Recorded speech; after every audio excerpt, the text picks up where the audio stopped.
BTLV, le seul vrai média libre et indépendant avec plus de 2000 heures de podcasts audio et replay vidéo, uniquement par abonnement. On ne va pas se faire que des amis, et c'est pour la bonne cause, au nom de la loyauté, de l'intégrité, de l'exemplarité. On ne va pas se faire que des amis, et c'est même flatteur quand il s'agit de dénoncer les pratiques douteuses des industriels, des fabricants, as du marketing, roi de l'illusion et de la manipulation. Alors critiques, nous serons, pratiques aussi, et surtout éthiques. Pas de démagogie, mais de la pédagogie contre la manipulation pour ne pas être dupe, passif, fataliste. Et le meilleur moyen de lutter contre la manipulation, c'est l'information. La vraie, celle qui ne transige pas, celle qui ne se négocie pas sur l'autel des intérêts financiers. Parce que savoir, c'est avoir le pouvoir. On ne va pas se faire que des amis. C'est parti! On ne va pas se faire que des amis avec Charlotte Savreux sur BTLV. Bonjour à tous et bienvenue sur BTLV. Je suis ravie de vous retrouver pour cette nouvelle émission. Ensemble, on va s'intéresser à ce que nous consommons de manière panoramique, de l'alimentation, produits d'hygiène quotidienne, en passant par les compléments alimentaires.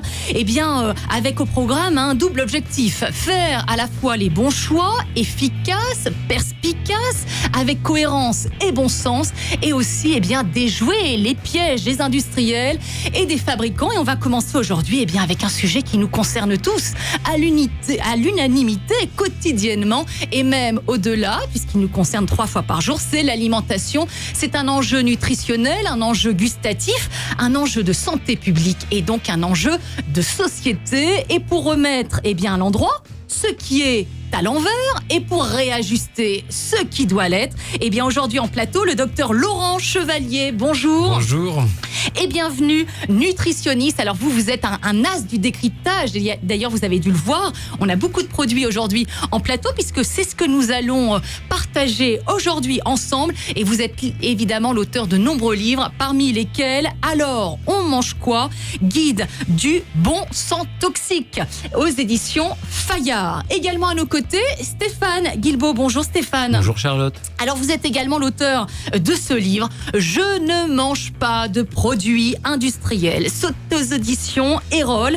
Et l'agroalimentaire, voilà un secteur que vous connaissez bien, puisque vous avez été spécialiste en marketing visuel et vous prenez aujourd'hui la désobéissance alimentaire. On en parlera dans quelques instants, et nous aurons également par téléphone en direct de Singapour Christophe Brusset. Il est l'auteur d'un livre, celui-ci, Vous êtes fou d'avaler ça. Un industriel de l'agroalimentaire dénonce, ingénieur dans l'agroalimentaire pendant 20 ans. Il a été évidemment témoin de manipulations frauduleuses, de produits trafiqués, avec comme unique objectif, c'est gagner en productivité. Vous verrez, c'est juste hallucinant. Il nous en parlera dans quelques instants. Voilà, les présentations sont faites. Alors tiens, allez, pour entrer dans le vif du sujet, s'il y avait aujourd'hui un produit que vous retireriez, mais alors immédiatement, instantanément des rayons, et que vous n'avaleriez pas, même sous la torture, docteur Chevalier, ce serait lequel? Alors, et pourquoi surtout? Oui, sous la torture, je ne sais pas, mais disons qu'une des problématiques que nous voyons nutritionnistes toute la journée, notamment pour les enfants, les adolescents, c'est la problématique des sodas, des jus industriels, je dirais quels qu'ils soient, qui entraînent une confusion sur tous les phénomènes de satiété, de rassasiement, une confusion entre le boire et le manger. Et finalement, quand on prend en charge, par exemple, des adolescents qui sont en surpoids ou des jeunes enfants qui sont en surpoids, l'objectif, vous savez, c'est uniquement de leur faire boire, je dirais, de l'eau. On va pas très très loin, on va pas calculer les portions de frites ou de choses comme ça, ou de fromage, mais de boire de l'eau et de bouger, de faire un peu d'activité physique. Et bien, je peux vous dire que rien que ça, c'est déjà quelque chose qui est très très compliqué. On leur interdit pas les bonbons, on va pas interdire les bonbons aux enfants, mais c'est quelque chose qui est très compliqué. Qu'est-ce que vous reprochez, vous, justement, à ces produits-là? Écoutez, qu'est-ce qu'il y a dedans? Ces produits-là, il y a 2 options. Soit ils sont quand même très sucrés. Encore une fois, ils entraînent des troubles si vous voulez, du comportement alimentaire. Il crée des addictions au sucre qui posent des problèmes par la suite. Aujourd'hui, dans nos consultations, on est confronté à un phénomène absolument phénoménal qui est la stéatose hépatique. La stéatose hépatique, c'est quoi? C'est une accumulation de gras au niveau du foie et qui peut dégénérer en cirrhose d'un alcoolique, en cancer. On en voit malheureusement toutes les semaines. Et quand on commence dès le plus jeune âge, eh bien ça pose des problèmes. D'autre part, dans ce que vous me montrez là, une boisson à base de cola, par exemple. Alors, juste pour vous interrompre quand même, c'est-à-dire que vous aviez contacté la compagnie américaine pour leur demander la liste des ingrédients. Vous n'avez jamais réussi à l'obtenir. Alors, c'est une histoire, effectivement, qui est complexe. Elle nous a quand même fait les analyses avec 60 millions de consommateurs et on a pu déterminer les ingrédients qu'il y avait dedans. Nous avons interrogé aussi la répression des fraudes pour savoir s'il était normal qu'on ait des boissons ou des produits à la formule secrète. Et donc, quel type de garantie on peut avoir.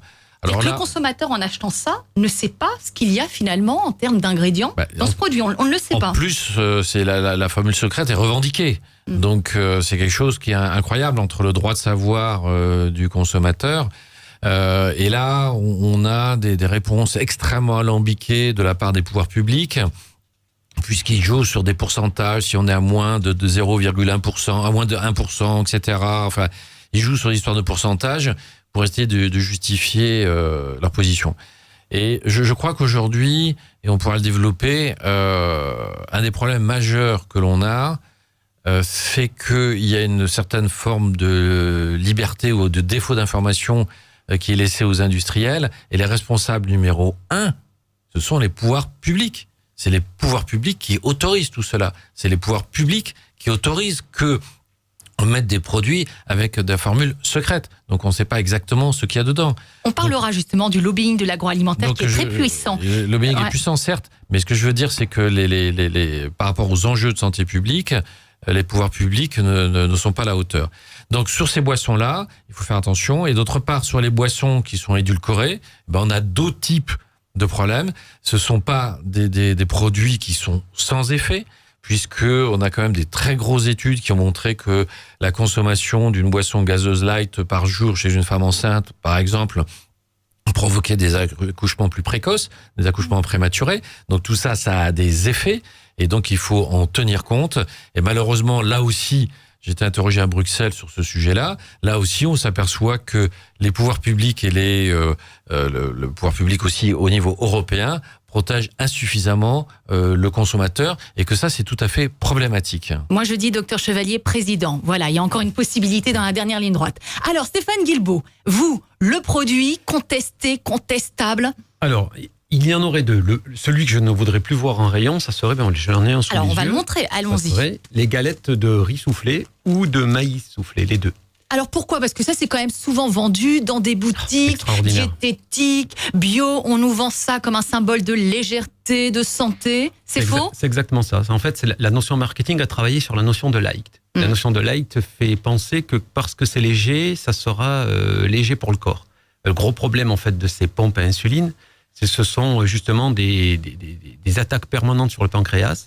On a l'impression de manger léger parce que c'est soufflé. Et justement, on appelle ça une extrusion. Cette extrusion, en fait, l'aliment extrudé a une réaction en fait glycémique extrêmement violente sur le corps. C'est-à-dire que le riz en soi, c'est bon. Le problème, c'est quand il est soufflé. C'est déjà un amidon, le riz. Voilà. Et en plus, il est soufflé. Voilà, ça augmente finalement l'index glycémique. Donc, il n'y a pas l'effet de satiété. Exactement. Et on consomme davantage. Évidemment, ça fait monter... C'est du polystyrène extrêmement dangereux, en fait. Donc ça, pour vous, ça serait le produit à retirer. Et pourtant, regardez, ça donne envie. On a du label bio, on a tout ce qu'il faut pour donner l'envie. Faible teneur en sel, label bio, source de fibres, sans gluten. Ça, pour vous, c'est l'anti-aliment santé par excellence. C'est un aller simple vers cancer du pancréas, par exemple. Ah oui, quand même. Oui, c'est extrêmement dangereux comme produit.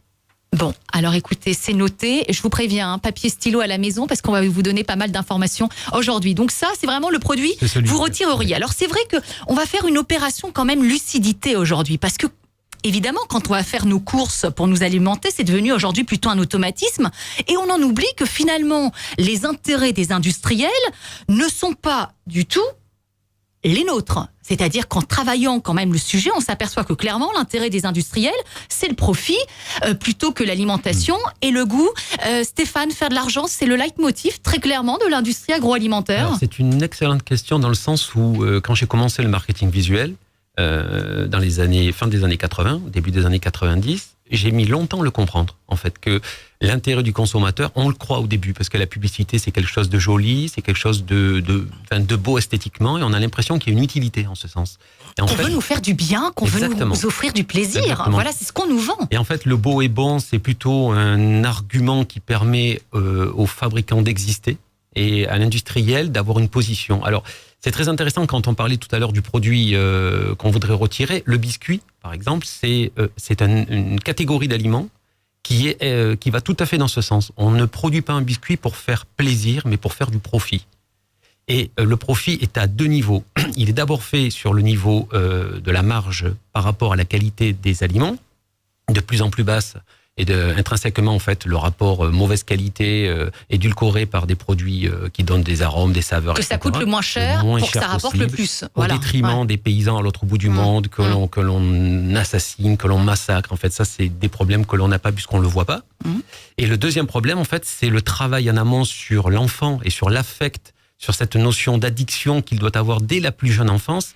C'est l'appel à la marque. Il doit naître avec, grandir avec et vivre avec cette marque. On va en parler justement du sucre. Docteur Chevalier, c'est vrai qu'on a le sentiment que l'objectif aujourd'hui, c'est que pour les industriels, que ça coûte le moins cher, que ça rapporte le plus. Tout est bon pour ça, même si ça se fait au détriment de la santé du consommateur. Alors, on voit quand même des évolutions, heureusement, un petit peu positives. J'aime bien on voit quand même des évolutions un petit peu positives. Ça veut dire que quand même, ça freine du côté des industriels, clairement. Bien, c'est-à-dire que je pense que maintenant, on ne peut pas mettre tous les industriels dans le même sac. C'est-à-dire qu'il y en a quand même qui évoluent sur des pratiques qui sont meilleures, en limitant par exemple les additifs, parfois en limitant un peu le sel, en limitant un peu le sucre. Je dirais sous la pression aussi des consommateurs et de tout ce qu'on fait, ce que fait Stéphane Guibaud, Christophe Brusset, moi-même et bien d'autres. Donc finalement, il y a une pression assez forte. Et moi, j'ai eu l'occasion de rencontrer, il y a pas très longtemps, des façonniers. Et sur les façonniers, c'est-à-dire ceux qui préparent pour les industriels les produits, ils commencent à avoir des instructions par rapport à ça. Parce que le consommateur commence à savoir, mais malgré tout, pour les industriels, ça demande toujours du temps et ça demande beaucoup d'argent que de recréer un procédé de fabrication. Donc en attendant, eux, ils laissent finalement passer aussi le temps. On voit beaucoup de choses. Enfin, on voit des choses tout à fait négatives qui persistent malheureusement, mais on voit, je vous dis, par rapport notamment de petits industriels, une volonté quand même aussi de mieux faire. Et je dirais que même au niveau des grandes surfaces, des gérants des grandes surfaces, je dirais, ils sont mal informés. Souvent, ils sont mal informés. Et moi, j'en connais un certain nombre qui me disent, on ne cherche pas à empoisonner les gens. Mais si vous voulez, il y a une centrale d'achat. Mais on ne dit pas qu'ils cherchent à empoisonner. C'est-à-dire qu'indirectement, ils intoxiquent d'une certaine manière. Les gens, vous en parliez à juste titre avec ces boissons, pour pouvoir faire du profit. C'est-à-dire que l'intérêt numéro 1 pour eux, et on le verra d'ailleurs dans quelques instants avec Christophe Brusset, c'est quand même... C'est pas d'honorer le goût. On sait très bien que tout est aujourd'hui aseptisé pour justement fédérer le plus grand nombre. On sait très bien que tout ce qui est alimentaire est tenu par quelques grands groupes. C'est 80% des industriels. Ça, vous avez raison, mais c'est-à-dire que si vous voulez, on cherche à orienter une consommation. C'est-à-dire que l'exemple le plus intéressant, c'est justement ces pétales de céréales au petit déjeuner. Alors, on y va. Tiens, Stéphane, montrez-nous les pétales de céréales, parce que alors ça, c'est vraiment... Ces pétales de céréales, si vous voulez, moi je pense que c'est plus problématique que les galettes de riz, parce que les galettes de riz, ça reste quand même des consommations assez marginales, heureusement, d'une certaine manière, mais ces pétales de céréales, c'est exactement le même procédé que ce qu'a dit Stéphane Guibaud, c'est-à-dire qu'en fait, c'est des produits extrudés. Donc ça veut dire quoi? C'est-à-dire qu'ils se comportent comme des sucres d'assimilation rapide, et c'est tout à fait problématique. Donc on a créé, si vous voulez, des produits comme ça, et notamment avec le marketing, qu'on impose. Jamais on a consommé ça. Historiquement, on n'a jamais consommé ça, mais ça, on voit ça tout le temps. Donc on a, par exemple, ces pétales de céréales. On crée des besoins dont on n'a pas besoin. Oui. On crée des besoins dont on a besoin, alors qu'il est tout à fait fondamental, si vous voulez, de mâcher le matin au petit déjeuner, de pas gober les aliments, etc. Mais ça, c'est quelque chose que l'on voit tout le temps. Pour les matières grasses, soit dans les acides gras trans, soit dans l'huile de palme. Et on dit on n'a pas de solution, d'autres solutions. Alors on supprime les industriels disent on va utiliser moins d'acide gras trans, parce qu'on a quand même beaucoup d'études qui ont montré que ça posait des problèmes en termes de santé, et donc on nous impose quoi? L'huile de palme. Et si on n'est pas content sur l'huile de palme, on dit va revenir aux acides gras trans. Et là, sur les acides gras trans, on s'en perçoit d'une chose, c'est que là aussi, les pouvoirs publics n'ont jamais légiféré concernant la concentration qu'il devait y avoir en acides gras trans, alors que toutes les études montrent que ça peut entraîner des effets très délétères sur le plan cardiovasculaire. Manque de courage de la part des pouvoirs publics? Le Danemark a essayé de le faire. Ils ont rétro-pédalé puisqu'effectivement, il y avait pression de lobby de l'industrie, d'une certaine forme de l'industrie agroalimentaire. Et notamment donc, en France, hein, parce que je peux vous dire, on en parlera dans quelques instants avec Christophe Brousset, c'est-à-dire que ces produits-là, en général, quand les produits sont un peu trafiqués, etc., c'est pas sur le marché allemand qu'on les envoie. On les envoie où? Sur le marché français. Parce que plus de laxisme, on en parlera justement dans quelques instants quand même. On peut les avoir un peu partout, malgré tout. Donc on crée effectivement des besoins par rapport à ces boissons, à ces sodas. On crée des besoins par rapport aux pétales de céréales. On crée des besoins par rapport à certains types de sauces aussi, etc. Et donc ça, c'est le marketing qui fait ça. Donc on est quand même très perméable au marketing, et c'est une véritable problématique. D'autre part, là aussi, c'est absolument scandaleux. Aujourd'hui, qu'est-ce qu'on utilise quand on va lancer un produit sur le plan visuel, gustatif, etc. On utilise ce qu'on appelle du neuromarketing. C'est-à-dire qu'on fait plus goûter aux gens, on demande plus aux gens est-ce que ça vous plaît. On leur fait voir un produit, on leur fait goûter un produit et on analyse les réactions du cerveau par IRM fonctionnel, et après, on voit comment ils réagissent. Et donc, c'est là-dessus. Donc, il y a une perte de chance pour le consommateur, puisqu'on arrive à manipuler finalement le visuel, le gustatif, etc. pour imposer ensuite certains types de produits. Et c'est comme ça que ça fonctionne. Et là, quand on voit sur du neuromarketing, moi, ce que je trouve tout à fait déplorable, c'est que ceux qui participent à ça, ce sont forcément aussi des confrères, des médecins. Ah oui. Et que, si vous voulez, on utilise des IRM cérébrales qui... Alors, on sait qu'on a quand même des difficultés à faire passer tout le monde aux IRM, et des fois, il y a des listes d'attente, et que malheureusement, là aussi, les autorités sanitaires n'ont pas réagi par rapport à ça. Qu'on utilise du neuromarketing, par exemple, pour le choix d'un canapé, d'une voiture, moi, ça me dérange pas personnellement. Les gens, s'ils veulent se faire avoir pour un canapé, une voiture, ça me dérange pas. Mais quand tout d'un coup, la santé est en jeu, et qu'on va manipuler, si vous voulez, l'esprit des gens et imposer certains choix en fonction de ce neuromarketing, là, il y a quelque chose qui dysfonctionne. Oui, tout à fait. Règle numéro Stéphane, 10 de la stratégie de communication, c'est connaître l'individu mieux qu'il ne se connaisse, en fait. Alors c'est ce que vous dites, hein. Moi j'ai été surprise dans votre livre, vous dites « Nous avons confié nos états d'âme à des multinationales friandes de confessions intimes puisqu'ils ont appris à nous connaître et à traquer nos faiblesses. » Exactement. Et c'est vrai que quand on voit qu'aujourd'hui on a du sucre dans pratiquement la majorité des produits, c'est bien simple, hein. Vous demandez à un supermarché de retirer des rayons les produits qui ont du sucre, mais il n'y a plus rien aujourd'hui. C'est-à-dire que le sucre, c'est devenu, aujourd'hui on en met partout, c'est la sécurité, c'est le doudou finalement des consommateurs. On est passé de 800 grammes par an par personne à 36 kilos en France, en moins de 100 ans. Et ça, c'est la problématique du sucre. On va en parler juste pour finir sur l'affaire, justement, parce que le pas cher coûte cher. Alors, Stéphane, vous avez analysé, vous, les céréales. Alors, on va rappeler que c'est 80% de sucre, ça. Hein. Tout à fait. Alors déjà, ce qui est extraordinaire dans ces céréales, c'est qu'elles s'appellent céréales. Alors déjà, c'est la première force marketing. Ce ne sont pas des céréales. Ouais, c'est du sucre. C'est du sucre, en fait.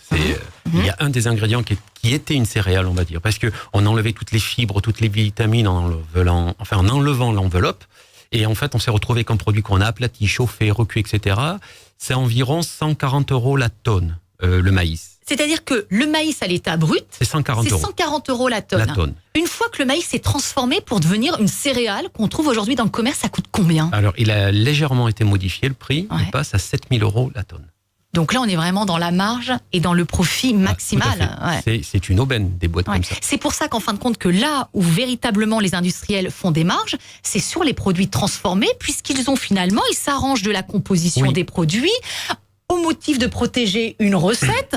Donc finalement, on ne sait pas vraiment ce qu'il y a dedans et on y met ce qu'on y veut. Alors moi, j'ai vécu cette révolution. C'est-à-dire qu'en fait, un produit transformé est un produit profitable. C'est-à-dire qu'en fait, une pomme n'intéresse pas l'industriel, puisqu'en fait, il n'y a pas de transformation. Donc, j'ai vécu vraiment cette ère-là de la transformation, puisque le produit, il fallait consommer de la marque, parce que consommer de la marque, c'est forcément un produit qui a été transformé. Et je pense le prochain scandale des 10 prochaines années, ça va être le problème de l'achat du vivant. C'est-à-dire, on a fini l'ère de la transformation. Maintenant, il va falloir s'accaparer ce que l'on n'a pas pu transformer. C'est-à-dire la pomme, on y revient. Il faut que la pomme soit brevetée, parce que comme ça, elle rapportera aussi de l'argent. Donc on voit bien le problème des céréales et des semences avec les agriculteurs qui n'ont même plus le droit de choisir les graines qu'ils veulent planter et les semences, puisqu'en fait, le vivant est partout. On le retrouve, les gens ne le savent pas, mais on le retrouve aussi dans les huîtres. Il y a les diploïdes et les triploïdes, en fait. Personne ne sait sur le marché faire la différence entre ces huîtres-là. Et ce sont des organismes, en fait, qui sont génétiquement modifiés. Ils sont rendus stériles. Donc, toujours la nécessité d'aller racheter la souche, en fait, aux fabricants.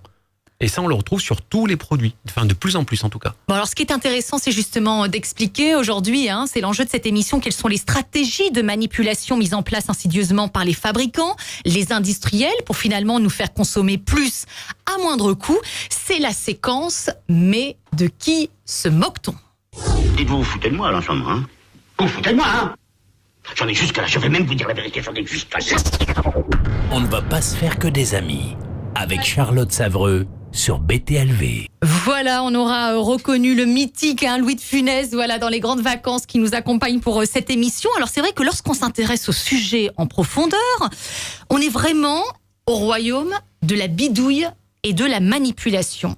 Quelles sont pour vous les grandes stratégies de manipulation mises en place justement par les industriels pour nous faire consommer plus à moindre coût ? On a commencé à en parler un petit peu avec vous, Stéphane Guilbault, en parlant justement des gâteaux et du sucre. On peut quand même parler du sirop de glucose et du sirop de glucose-fructose que les industriels nous mettent aujourd'hui dans plein de produits pour remplacer le sucre, parce que ça coûte 8 fois moins cher que le sucre, que ça a un pouvoir sucrant supérieur au sucre, sauf que c'est juste très nocif et c'est même très vicieux. Alors je voulais nous l'expliquer parce que c'est très intéressant. Alors le glucose-fructose, ça a été mis au point sous Nixon dans les années 70. Il y avait des excédents de maïs en fait aux États-Unis et il était hors de question de gâcher tout cela. Donc en fait, ils ont mis des chimistes sur le coup pour essayer de transformer ce maïs en or jaune.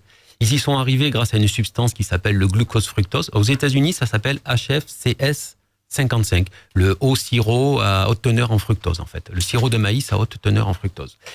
Cette substance, en fait, dès qu'elle est arrivée sur le marché américain, elle a été extrêmement critiquée, entre autres parce qu'on s'était rendu compte qu'un enfant qui buvait 1 litre de cola sucré vomissait, alors que quand il buvait cette même boisson, mais à base de glucose-fructose, il ne vomissait plus. C'est-à-dire que vous êtes en train de nous dire que là où c'est vraiment finalement vicieux, c'est que ça a le goût du sucre, mais ça ne crée pas l'effet de satiété et d'écœurement du sucre. C'est-à-dire qu'au lieu de manger un gâteau, on va s'enfiler toute la tablette. Exactement. Donc au lieu, tablette, ça c'est chocolat, oui. Tout le paquet. Lapsus. C'est-à-dire que c'est-à-dire que plutôt, remarquez, on en trouve aussi dans le chocolat, du sirop de glucose-fructose. C'est-à-dire que plutôt que d'acheter un paquet de gâteaux, la prochaine fois qu'on ira au supermarché, on en achètera 2. Oui, c'est un appel, oui, tout à fait. C'est le cerveau en fait qui n'arrive pas à faire la distinction et qui donc ne se sent pas dérangé par cette substance et il en réclame toujours plus. Alors ça, c'est le premier problème.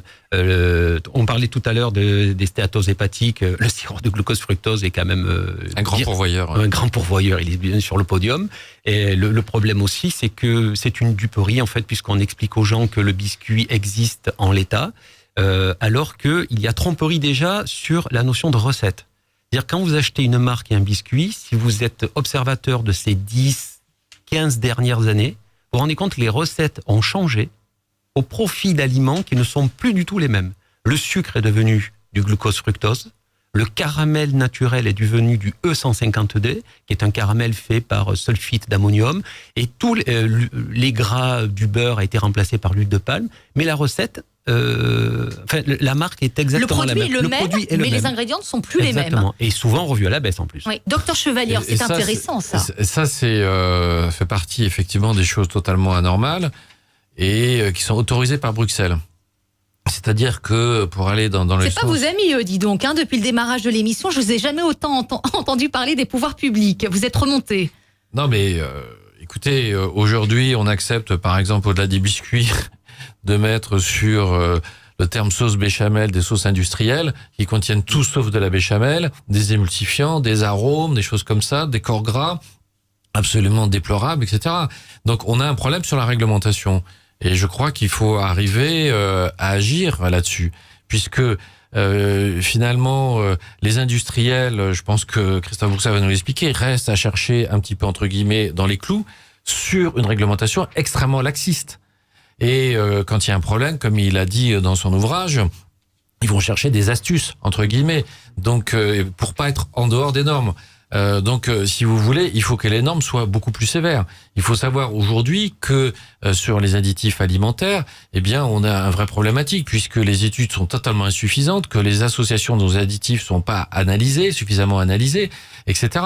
Donc, on a un vrai problème de réglementation. Et c'est grâce à une réglementation laxiste, si vous voulez, que les industriels peuvent se permettre de faire parfois n'importe quoi. Pas tous, encore une fois, mais faire n'importe quoi. Une grande majorité, quand même. Donc, si vous voulez, au niveau de Bruxelles, c'est vrai qu'on fait un peu ce procès-là, mais bon, d'une certaine manière, vous avez deux aspects à prendre en compte. Le premier aspect, c'est le lobbying qui est extrêmement intense. Donc, moins il y a de réglementation, mieux ça vaut pour les industriels, puisque ça leur laisse une très grande marge de manœuvre. Et la deuxième chose, c'est que sur le plan scientifique, on a un problème culturel. Donc, je me suis déjà un peu expliqué avec eux, et notamment avec l'agence française. Le problème culturel est le suivant. C'est-à-dire que quand on a un doute, quand il y a un doute scientifique sur un produit, nous, médecins, on met en garde les gens. On met en garde, par exemple, les femmes enceintes sur, attendez, ce produit, il a été pas étudié, etc. Donc, faites attention à ça. Et au niveau des scientifiques, des agences sanitaires, des experts, entre guillemets, il faut un niveau de preuve extrêmement élevé avant de donner une recommandation. Stéphane vient de parler du E150D. Le E150D, c'est quelque chose qui est tout à fait problématique comme colorant. On le retrouve. C'est le caramel, ça? C'est caramel, on le trouve dans les colas, on le trouve dans les vinaigres. C'est codé, donc incompréhensible pour le consommateur. Oui, mais si vous voulez, un État américain demande une réduction de la concentration en E150D dans les boissons. Bon, on demande la même chose à l'Europe.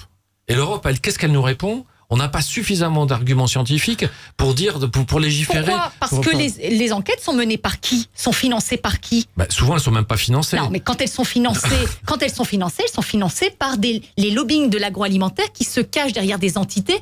Et on va y revenir. Oui, parce que ça, c'est intéressant d'avoir justement. Il y a ces deux aspects. Donc, cet aspect lobbying et cet aspect, si vous voulez, culturel, où avant de prendre une recommandation, il leur faut un niveau de preuve extrêmement élevé, qui sera parfois inatteignable. On va pas attendre dans certaines situations, comme pour l'amiante, où il a fallu 10-15 ans, alors qu'on avait énormément d'éléments qui montraient que ça provoquait le mésothélium, des cancers de la plèvre, etc. Donc on a une vraie problématique de ce côté-là. Et d'où je veux dire, le laxisme, évidemment, un certain nombre d'industriels en profitent. Et on va en parler justement avec Christophe Brusset, parce que lui, il part du principe qu'il connaît bien justement les coulisses de l'agroalimentaire. Il part du principe, c'est que tant qu'il n'y a pas de morts ou de blessés, on bouge pas du côté des pouvoirs publics. Christophe Brusset, bonjour. Oui, bonjour à vous et bonjour à vos invités. Bonjour Christophe, bonjour. Et merci infiniment d'être présent à nos côtés parce que je sais que vous êtes à Singapour, voilà, avec 6 heures de décalage horaire, donc merci à vous. Et évidemment, c'est très intéressant aujourd'hui d'avoir votre regard, car vous êtes, je le rappelle, l'auteur de ce livre. Vous êtes fou d'avaler ça, un industriel de l'agroalimentaire dénonce. Vous revenez dans ce livre sur 20 années au cœur de l'agroalimentaire comme ingénieur, trader. Tiens, si on devait résumer en quelques mots votre rôle à l'époque, est-ce qu'on peut dire que votre rôle finalement c'était de trouver des matières premières à bas prix et d'accommoder au mieux les restes? Bref, rien ne se perd, tout se récupère pour faire dans la finalité un maximum de marge. C'est l'idée, Christophe ? Écoutez, oui, c'est l'idée. C'est-à-dire que moi, mon rôle essentiel pendant ces 20 ans, ça a été d'acheter les produits, les emballages, enfin tout ce qu'il fallait pour qu'on puisse produire. Et bien sûr, de manière à avoir un profit maximum, d'acheter toutes ces matières au prix le plus bas possible. Alors vous le racontez dans votre livre, c'est-à-dire que vous avez vraiment été le témoin de choses juste ahurissantes, hallucinantes, qu'on n'imaginerait mais même pas quand on fait nos courses en poussant le chariot. On a d'ailleurs le sentiment, en lisant votre livre, d'être un peu au royaume du sans limite. Avec le recul de votre expérience, quelle est l'arnaque, la fraude la plus courante ?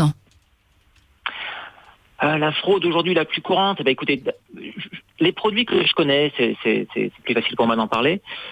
Aujourd'hui, je sais que par exemple pour le miel, vous avez encore une grosse proportion du miel qui est importé et qui est consommé dans nos rayons sur les rayons de supermarché, qui est importé de Chine et qui contient beaucoup de sucre ajouté. Donc je sais qu'aujourd'hui, c'est une fraude qui se fait encore à grande échelle. Donc ça pour parler des produits qui sont fraudés. Mais c'est vrai que si on doit se poser la question sur les produits alimentaires qui sont nocifs pour la santé, et vos invités l'ont bien expliqué, il ne faut pas forcément se focaliser sur les produits qui sont fraudés, puisque ça reste souvent des minorités, mais plutôt sur les produits qui sont autorisés. Autorisés, c'est-à-dire qu'il y a des subterfuges qui sont finalement utilisés par les industriels pour que ça leur coûte aussi le moins cher. La frontière est faible. Oui, si vous voulez, mais la frontière est floue. C'est même pas la peine c'est souvent même pas la peine de faire appel à des subterfuges. C'est-à-dire qu'aujourd'hui, la réglementation est suffisamment tolérante, on va dire, pour vous permettre de faire des formulations extrêmement fantaisistes. Alors par exemple, formulation fantaisiste. Si je vous présente par exemple ce type de jambon, alors là c'est intéressant parce que je reviens sur cette notion quand même de subterfuge, c'est-à-dire que pour que ça coûte le moins cher aux industriels, c'est fou cette capacité qu'ils ont à nous mettre finalement le produit qui coûte le moins cher, c'est de l'eau de partout. Effectivement, l'ingrédient alimentaire le moins cher, ça reste l'eau aujourd'hui. Donc, plus vous mettez d'eau dans des produits qui peuvent le contenir, plus vous faites baisser le prix de revient. Donc, dans les jambons et puis dans les viandes en général, c'est valable aussi pour les filets de dinde par exemple, on peut assez facilement, avec les additifs d'aujourd'hui, ajouter jusqu'à quasiment un quart d'eau au produit. C'est-à-dire que ça pèse plus lourd, donc on met moins de matières premières. C'est l'idée. Ça pèse plus lourd et le prix au kilo baisse d'autant. Alors si il faut savoir, juste une remarque si vous voulez, c'est que vous dites, donc on fait baisser les prix pour l'industrie, mais il faut savoir aussi que on fait baisser les prix pour le distributeur et on fait aussi baisser les prix pour le consommateur. Au regard de ce que vous avez vu, de ce que vous avez su durant ces 20 années, qu'est-ce que vous n'oublierez jamais, au-delà du produit, de scènes auxquelles vous avez pu assister? Vous en parlez d'ailleurs avec beaucoup de talent dans votre livre. Est-ce qu'il y a un épisode justement de cette vie au cœur de l'agroalimentaire? Il y a quelques épisodes qui m'ont beaucoup marqué. Je me rappelle au tout début de ma carrière, les champignons bleus qui venaient de Chine, dont on n'a jamais su ce qui avait donné cette couleur-là. Les tonnes de piments et diverses épices qu'on a utilisées, sachant qu'elles étaient contaminées par des crottes et des cadavres de rongeurs. Enfin bon, oui, vous en avez beaucoup. Alors, j'avais une question. Allez-y, on fait l'émission ensemble. Oui, allez-y, Docteur Chevalier qui est avec nous, nutritionniste. Docteur Chevalier. En plus, je suis un grand fan du Docteur Chevalier. Mais nous sommes tous des fans du Docteur Chevalier. C'est pour ça d'ailleurs qu'il est ici. Je parle de vous d'ailleurs dans mon dernier livre. Et comment se fait-il qu'il n'y a pas plus de repentis? Écoutez, moi, avant que mon livre paraisse, il y avait eu un article dans Le Point, donc qui l'annonçait en fait. Oui, je me souviens très bien. Et le lendemain, enfin le jour où le Point est sorti, j'ai eu mes anciens employeurs, enfin 2 anciens employeurs qui m'ont téléphoné pour me menacer en me disant voilà, si tu parles de nous dans notre livre, on va directement au procès. Donc il y a une omerta, il y a des pressions qui sont exercées par les patrons, enfin, par les dirigeants d'entreprise, par les actionnaires. Et puis, règne la peur. Personne n'ose parler, personne n'ose rien dire parce que on est blacklisté, on perd son travail, on n'en retrouve pas. Donc voilà, moi j'ai perdu beaucoup d'amis aussi dans cette aventure. Et aujourd'hui, oui, mais vous avez gagné en dignité, c'est ça qui est formidable. Vous avez gagné en dignité, c'est magnifique. Alors il faut. Oui, non, j'en suis très content à ce niveau-là. En fait, ce qu'il faut savoir aussi, c'est que il faut savoir résister aux intimidations. Mais il faut être fort, il faut être courageux. C'est pas donné à tout le monde. Pour ma part, par exemple, pour donner un exemple, à la suite d'un reportage à la télévision, les industriels écrivent au Conseil national de l'ordre des médecins pour leur demander quelles mesures ils comptent pour m'empêcher de parler. Prendre contre vous. Donc on a ce genre de choses. J'interroge la répression des fraudes à propos d'un étiquetage dont je ne suis pas tout à fait certain qu'il soit conforme. Qu'est-ce qu'on a comme réponse? Les industriels qui écrivent au directeur de l'hôpital où je suis en le menaçant, en disant quand on fera un procès à Chevalier, on le fera à vous aussi. Donc je pense qu'il faut arriver aussi à résister aux intimidations. Et ce qui m'a beaucoup frappé, c'est que aujourd'hui, pour commenter des études scientifiques et donner un avis personnel ou un avis de décryptage sur les études scientifiques, vous avez besoin d'un avocat. Parce que l'avocat, il va vous dire de ne pas être diffamatoire ou interprété comme diffamatoire. Donc, c'est hallucinant, quoi. Vous avez raison. Et au niveau de mon livre, quand il a été question de le publier, au départ, il s'est posé la question de savoir si je le publiais sous mon propre nom. Ensuite, il s'est posé la question de savoir si on avait suffisamment expurgé les noms des compagnies, les noms des personnes pour qu'on ne puisse pas les reconnaître. Donc on a fait vraiment un gros travail avec l'éditeur à ce niveau-là. Et ensuite, quand le livre est paru, donc j'ai eu des menaces de mes anciens employeurs, finalement, qui n'ont pas eu d'éléments pour pouvoir attaquer. Il y a même eu l'ANIA, voilà, qui est en gros le syndicat des fabricants d'aliments français, qui a fait un communiqué en disant que tout ce que je disais de positif était exact, mais tout ce que je disais de moins positif était complètement faux. Donc voilà. Ensuite, j'ai eu des interviews avec des industriels. Personne n'a jamais voulu être face à face avec moi. J'ai juste eu 1 ou 2 politiques qui n'ont fait que dire que tout était sous contrôle et que tout allait bien. Ah bah oui, non, mais de toute manière, c'est très connu, c'est-à-dire qu'on tient les gens par la peur aujourd'hui. Et c'est ce que vous dites d'ailleurs dans votre livre. C'est vrai qu'on pourrait se poser la question, mais que font les pouvoirs publics, que fait la répression des fraudes? Et c'est même étonnant qu'il n'y ait pas plus de scandales. Et vous dites que tant qu'il n'y a pas de mort, tant qu'il n'y a pas de blessés, tout va bien. C'est qu'il n'y a pas de problème pour les pouvoirs publics. Écoutez, oui, si on prend l'exemple du miel, par exemple. Moi, j'étais acheteur de miel pendant plusieurs années et j'achetais du miel en quantité. J'en achetais jusqu'à 1000 tonnes par an pour de la grande distribution française. Je savais que le miel que j'achetais, ou la grande majorité, était complètement fraudé et probablement on n'avait jamais vu une abeille, puisque j'achetais du miel à moins d'1 euro le kilo à des Chinois. Je savais que le produit était pas du vrai miel. Ceux que je remplaçais, c'est-à-dire les gens qui achetaient le produit avant moi, me l'avaient expliqué. Il y a eu des scandales à répétition pendant des années. Que Choisir a fait une étude en 2014, si je me rappelle bien, pour dire que 30% du miel contenait essentiellement du sucre. Et pourtant, rien ne change. Et je vous parle d'une situation que j'ai connue, moi, que j'ai vu évoluer sur 20 ans. C'est-à-dire que ça, tout le monde le sait. Et vous dites que finalement, la tactique, c'est celle du pas vu, pas pris. C'est-à-dire que s'il y a un problème sur le produit, vous dites qu'il ne faut surtout pas chercher à le découvrir, qu'il faut laisser le produit s'écouler sur le marché. Bah, effectivement, parce que pour notre miel, par exemple, mais c'est valable pour les épices, si on se doute qu'il y a un problème ou si on est quasiment convaincu qu'il y a un problème pour simple raison, c'est-à-dire que le produit nous est vendu trop peu cher par rapport au marché. Si on sait qu'un produit qui est vendu en dessous du prix du marché, c'est forcément qu'il y a quelque chose derrière. Donc on se doute ou on sait, on suppose quel est le problème. Par contre, on n'a certainement pas intérêt à chercher quelle est la source du problème et à faire analyser le produit, par exemple. Parce que sinon, vous seriez complice, c'est ça? Vous seriez perçu comme complice. Bah effectivement, on serait complice et on serait associé à la fraude si on continuait à travailler le produit. Donc le mieux, c'est tout en sachant qu'il y a un problème, c'est de surtout pas regarder. Et moi, il y a une chose qui me frappe pour revenir un petit peu à ma question tout à l'heure, c'est que il y a un grand nombre d'ingénieurs agronomes qui travaillent pour l'industrie agroalimentaire. Et ces ingénieurs agronomes, ceux qui sortent des meilleures écoles, ont une formation scientifique extrêmement solide. Comment peuvent-ils, avec une formation scientifique solide, accepter ce que vous dénoncez? Moi, j'ai une partie de la réponse. Ah, Stéphane a une partie de la réponse. Alors on y va, Stéphane. Allez, prenez le relais. Je vais en profiter pour dire à Christophe que je suis fan de son livre. Tout le monde est fan de tout le monde. C'est formidable. Il me rappelle quand même un petit peu les heures noires de mon métier. Il me rappelle quand même des heures noires parce que j'ai vécu ça aussi. J'ai rencontré des gens comme Christophe dans mon parcours professionnel puisque je devais faire les emballages de ces beaux produits. Et donc du coup, j'ai été moi-même aussi menacé. Enfin, c'était pas des menaces, c'était des conseils déguisés qui disaient si tu pars et si tu parles, tu ne reviendras plus jamais. Si j'étais toi, je ne parlerais pas. Bon, j'ai pas fait ça. Oui, et donc du coup, je suppose qu'on perd bon nombre d'amis aussi. Tout à fait. Oui, mais on en gagne d'autres et de meilleure qualité. On les change. En fait, on les perd pas, on les change. Et donc une partie de la réponse à ça, c'est que donc j'en ai oublié la question. C'était c'est que en fait j'ai rencontré des gens qui étaient ingénieurs, qui sortaient d'école, agronomes, etc. Et je crois qu'ils sont certains me l'ont dit comme ça. Ils sont aveuglés. Ils deviennent aveuglés, ils mettent de côté toutes leurs convictions parce qu'ils sont dans une logique d'entreprise où ils doivent répondre en fait à des critères, une hiérarchie, et ils finissent par être aveuglés. Alors, ils sont aussi aveuglés très souvent par des salaires.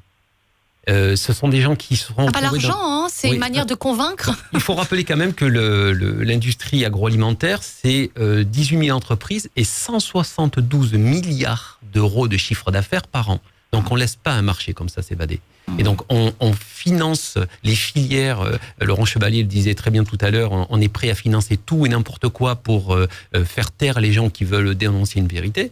Et donc en fait, très souvent le dénominateur commun c'était ça, c'était des gens qui disaient moi je me suis abandonné. Mais en plus ça s'est daté, il dit moi je me suis abandonné pendant 3 ans. Déconnecté finalement. Mais moi-même j'ai vécu ça. J'ai été élevé par une grand-mère qui m'a appris l'esprit très cutéreux, très paysan, avec des valeurs très, très proches de la terre, et je me suis éteint pendant 8 ans, je n'ai plus voulu revenir à ces valeurs-là. Et petit à petit, je me suis rendu compte que je m'étais égaré. Mais c'est comme une secte finalement. Il y a un moment où on détourne votre esprit de certaines priorités. Alors pour revenir à des choses beaucoup plus pratiques et qui concernent le consommateur au quotidien, voilà moi de ce que j'ai relevé dans le livre, parmi les matières premières soit variées, soit les marchandises trafiquées, c'est-à-dire que alors on remplace des noyaux d'abricots on prend plutôt des noyaux d'abricots pour en faire des amandes. Et c'est ce que vous dites d'ailleurs dans le livre. Hein. Comment expliquer que le poivre moulu soit moins cher en France que le poivre en grains, malgré la transformation supplémentaire? Tout simplement, vous le dites, hein, Christophe Brousset, c'est qu'il contient depuis bien longtemps d'autres poudres que le poivre en lui-même. Effectivement, c'est vrai que dans mon livre, ce sont vraiment des souvenirs, donc c'est des choses que j'ai vécues et auxquelles j'ai participé, auxquelles j'ai été témoin. Au niveau du poivre, c'est vrai que vous avez, soit en France, mais aussi dans les pays où on le produit, il y a des sous-produits qui sont générés soit par la récolte du poivre, ça peut être des baies avortées, ça peut être des brindilles de poivrier, ça peut être des choses comme ça, mais aussi vous avez une grosse industrie de l'extraction des huiles essentielles. Et ça laisse des résidus qui sont utilisés comme sous-produits et qu'on mélange à des produits nobles comme le poivre en poudre, par exemple. Christophe, alors, sachant que vous étiez à l'émission, j'ai voulu regarder ce qui se passait depuis que vous êtes parti en fait de cette industrie. Et je ne sais pas si vous vous rappelez des rapports Hobson, qui sont en fait des rapports qui sont faits par Europol, Interpol et par une gendarmerie spécialisée qui s'appelle l'OCLA ESP, qui en fait est spécialisée dans la fraude d'aliments. Voilà, pour vous rappeler donc des bons souvenirs, 2016, juste sur une année, ils ont relevé 650 litres de soude caustique dans les cuves de lait, des whisky frelatés à 600 litres, 2 tonnes de poivre avec des pesticides interdits, 8000 litres impropres de lait à cause d'antibiotiques, 2 tonnes de canards sauvages qui se sont fait passer pour du porc, des saumons d'élevage pour du saumon sauvage, des viandes périmées 100 kilos, j'ai 3,5 millions de litres de brandy français qui était du vin espagnol, des vins bio qui sont avec des plafonds sulfites tolérés avec des excès de sucre et des faux bouillons 180 000 et d'autres pays comme Buenos Aires, Toscane, Indonésie. Donc ça n'a pas arrêté. Non, ça n'arrête pas. Et c'est qu'une infime partie. Bien sûr, c'est ce qu'on est arrivé à contrôler. Les quelques-uns qui ont eu la malchance de se faire attraper. Alors, j'ai 2 petites questions, surtout sans être désagréable, bien sûr. Pourquoi vous n'avez pas dénoncé avant? Et qu'est-ce qui vous a motivé à dénoncer? Vous avez bien fait de dire que vous étiez fan du docteur Chevalier. Hein. Alors on y va. Mais c'est intéressant. Oui. C'est vrai, ce que disait Stéphane tout à l'heure, c'est que on est dans un environnement, on est dans une... Quand on intègre une entreprise, on intègre une équipe, on intègre... Voilà. Et puis une fois à l'intérieur, on est un élément parmi beaucoup d'autres. Et puis le travail se fait au jour le jour, au quotidien. Et le but, c'est de vendre ses produits, c'est de gagner son salaire à la fin du mois, c'est de satisfaire ses clients. Donc la démarche au départ dans l'entreprise, elle n'est pas forcément négative. On ne se dit pas on va empoisonner les gens, mais on se dit simplement il faut que notre entreprise performe, il faut que notre entreprise gagne de l'argent, il faut qu'elle continue à survivre. Il faut savoir que face à nous, on a quand même des supermarchés qui sont tous sauf des enfants de cœur, qui mettent une pression. Vous ne pouvez pas imaginer la pression qu'on peut avoir de la part des supermarchés, surtout quand on est une PME ou une petite entreprise. Les supermarchés communiquent uniquement sur le prix et mettent une pression d'enfer aux industriels.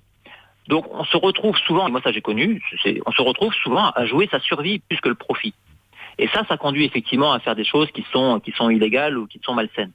C'est-à-dire, est-ce que vous diriez, Christophe Brousset, c'est qu'on voit bien que l'information est très vite court-circuitée, est-ce que vous diriez qu'on en sait beaucoup moins que la réalité et qu'il y a finalement aujourd'hui des scandales dont on n'a pas connaissance tout simplement parce qu'ils sont étouffés? Étouffé. Je dirais que personne s'y intéresse. C'est-à-dire que, par exemple, le miel, quel est le problème si en fait le miel est fraudé par de l'ajout de sucre en fait? Qui ça gêne? Qui ça embête? Le consommateur va payer ce qu'il croit être du miel très peu cher. Le supermarché va pouvoir faire des promotions à tout va, expliquer qu'il est moins cher que son concurrent. L'industriel, au final, il fera de la marge, que le produit soit de bonne qualité, de mauvaise qualité. Donc, ça va gêner personne dans la filière, même pas le consommateur au final. Oui, donc la réglementation quelque part effectivement c'est interdit, etc. Mais encore faut-il faire des contrôles. Moi les contrôles j'en ai connu 3 en 20 ans à peine. Donc quelque part ça gêne personne tant qu'il n'y a pas quelqu'un d'empoisonné, tant qu'il n'y a pas vraiment un gros problème. Ou alors comme on a connu pour le scandale de la viande de cheval dans les lasagnes, ou alors il faut vraiment qu'il y ait un journaliste ou un universitaire ou un médecin qui identifie quelque chose et qui en parle et que ça fasse le buzz quelque part. Christophe, Sinon, rien ne bouge. Oui, j'ai lu que parmi les produits que vous n'achèteriez plus en supermarché, il y a ce que je vous montre à l'instant, c'est un steak haché. Pourquoi le steak haché? Qu'est-ce que vous lui reprochez? Alors, le steak haché, c'est plus général, c'est-à-dire que tout ce qui est produit haché, en poudre, en purée, j'ai des images marquantes dans l'esprit qui font que j'y suis devenu allergique. Mais c'est-à-dire, c'est quoi ces images? C'est-à-dire que dans tous les produits qui perdent leur intégrité, on parlait du poivre en poudre tout à l'heure. Quand vous avez un produit entier, vous avez par exemple un muscle de bœuf, puisqu'on parle de steak haché, ou vous avez un grain de poivre, vous voyez le produit, vous savez ce que c'est. Quand le produit il est moulu ou haché, on peut le mélanger à n'importe quoi d'autre. Vous savez pas ce qu'il y a dedans. La teneur en matière grasse d'un steak haché, ou si on y rajoute de la tomate ou des protéines de pois, tout ça vous le verrez pas. Si on peut rajouter ce qu'on veut dans le produit, vous n'aurez pas d'idée de ce que c'est. Dès lors qu'il est transformé, on revient au fameux produit transformé. Le jambon blanc, par exemple, on avait étudié avec 60 millions de consommateurs, on avait trouvé dans une simple tranche de jambon blanc cuit de l'ADN d'une 8 à 10 porcs. Donc tout ça c'est malaxé et ensuite c'est reconditionné et puis on a l'impression que voilà. Exactement. C'est boogie boulga quoi finalement. Oui. Mais on n'est pas loin, vous savez aussi des huiles d'olive. On a le sentiment parfois, et regardez, je vous ai acheté par exemple celle-ci qui est une huile d'olive bio. On se dit label bio, j'y vais. Bon, dès lors qu'on s'intéresse à l'origine des produits et qu'on retourne un petit peu la bouteille, on s'aperçoit que c'est obtenu d'huile d'olive originaire de l'Union européenne et non originaire de l'Union européenne. C'est-à-dire que vous avez un boogie boulga, on vous met des huiles d'olive mélangées et ça n'est pas le produit brut et ça a beau être bio. Donc là aussi, il faut vraiment sortir les antennes et faire preuve de sens critique. Oui. L'olive et le miel, c'est cousin-cousine là. Ah oui. Je connais bien le marché de l'olive et de l'huile d'olive. C'est un marché extrêmement opaque, extrêmement compliqué en fait, pour remonter les sources. Je mets quiconque au défi de jurer que l'huile qui est mentionnée sur l'étiquette soit bien celle qui est mentionnée. Eh bien, on fera l'enquête. Il n'y a que 3 grands producteurs en Espagne et ils tiennent tout le marché effectivement. On a des olives noires sur le marché français avec un colorant interdit. Enfin, ça va très très loin les olives. Et alors justement, pour mettre en valeur aussi ceux qui font le travail dans les règles de l'art, une pensée pour les apiculteurs gascons, coopératives régionales qui veulent protéger leur miel et qui ont désormais pris comme slogan « du miel, rien que du miel ». Ce qui prouve bien qu'aujourd'hui, dans la majorité des miels qu'on achète, qu'on n'a pas que du miel. On a quoi d'autre, tiens? Par quoi ils remplacent le miel? Juste pour resituer, Christophe Brousset, vous qui connaissez bien le sujet. On parlait de sirop. Quand j'ai visité mes fournisseurs de miel en Chine, c'était assez hallucinant. Moi, je connaissais des fournisseurs de miel en Europe, en France et en Espagne, par exemple. Et quand j'ai visité mon premier fournisseur en Chine, j'ai eu l'impression de visiter un hôpital tellement il était bien équipé en matériel d'analyse. Et en fait, ce genre de fournisseur travaille essentiellement à déjouer les tests qui peuvent être faits soit par l'industriel, soit éventuellement par les fraudes. Donc, pour fabriquer un miel, c'est relativement simple. Vous prenez des sirops de sucre, des sucres. Bon, on parle des sirops de fructose, glucose, mais après vous avez des sucres supérieurs, maltose et autres. Ensuite, vous mettez du colorant, vous mettez surtout des grains de pollen. Pour que quand on fasse l'analyse, on puisse voir quelques grains de pollen. Vous mettez, alors je sais plus, il y a quel acide aussi est produit par les abeilles normalement que vous pouvez retrouver et mettre à l'intérieur. Donc, reconstituer un miel artificiel n'est pas une chose impossible aujourd'hui. Et je vous dis, moi, quand j'ai visité le laboratoire de mon chinois, je dis, mais tu es équipé avec une HPLC, mais à quoi ça te sert dans le miel? Alors vous qui êtes à Singapour, les produits chinois Made in China, c'est plus du tout. Vous dites que voilà, quand vous allez, dès lors que vous voyez en dehors de l'Union européenne, vous n'achetez plus, vous. Ah bah ici c'est difficile, mais je prends plutôt des produits d'origine Australie par exemple. Donc et des produits européens, on peut en trouver, c'est pas un souci. Mais par contre c'est vrai que les produits chinois, et je suis pas le seul, c'est-à-dire que les Chinois eux-mêmes, moi j'ai des amis d'origine chinoise qui sont sur Singapour, me disent assez facilement, nous les produits chinois on les prend pas. Même les Chinois n'ont pas confiance dans leurs produits. Et les industriels et la distribution, alors on sait qu'ils n'aiment pas la mauvaise publicité, on a bien compris que le lobby de l'agroalimentaire était puissant, ça se manifeste de quelle manière? C'est-à-dire que le lobby qu'on imagine un petit peu, c'est-à-dire qu'ils avancent masqués via des organismes en apparence officiels, des centres européens qui sont financés par des grosses multinationales. Comment ça se passe justement dans côté coulisses? Faites référence à le FIC peut-être et d'autres. Oui, le FIC par exemple, qui est le Centre européen d'information nutritionnelle, je crois, Oui. Et en fait est un organisme financé par les gros industriels pour promouvoir la consommation de leurs produits. Donc ça, effectivement, c'est une partie du lobby, c'est-à-dire que les industriels veulent faire passer le message au plus large public possible. Donc ça veut dire informer les instituteurs dans les écoles, ça veut dire informer les journalistes, faire de la propagande auprès des médecins, faire de la propagande auprès de... tout azimut, de manière à ce que le message finisse par porter. Et ce qu'on aime dire, les industriels, le message qu'ils aiment faire passer, c'est en gros, si vous êtes gros, si vous êtes obèse, etc., c'est simplement parce que vous faites pas assez d'efforts, et puis vous bougez pas assez, et puis vous consommez pas vos 5 fruits et légumes par jour. Alors qu'en fait, en tant qu'industriel, on sait très bien que ce qu'on produit est extrêmement nocif. Voilà. Et en fait, pour prolonger ça, c'est toute cette nourriture industrielle modifie la flore digestive. C'est-à-dire que les bactéries que l'on a dans le ventre. Et on sait que ces déséquilibres de flore peuvent entraîner des surpoids, des obésités, tout un tas de maladies, inflammations, etc., qui sont tout à fait problématiques. Donc c'est vraiment pourvoyeur, cette alimentation, une certaine forme d'alimentation industrielle est quand même pourvoyeur de très très nombreuses maladies. Puis on a beaucoup d'interrogations concernant aussi les maladies auto-immunes actuellement qui envahissent, c'est-à-dire qu'on fait des anticorps contre son propre corps. Allez, une dernière petite question, c'est d'actualité, il y a un poste à pourvoir. Allez, ministre de la Consommation, au hasard, quelle première mesure vous prenez, Christophe Brusset? Alors, en faveur du consommateur, évidemment.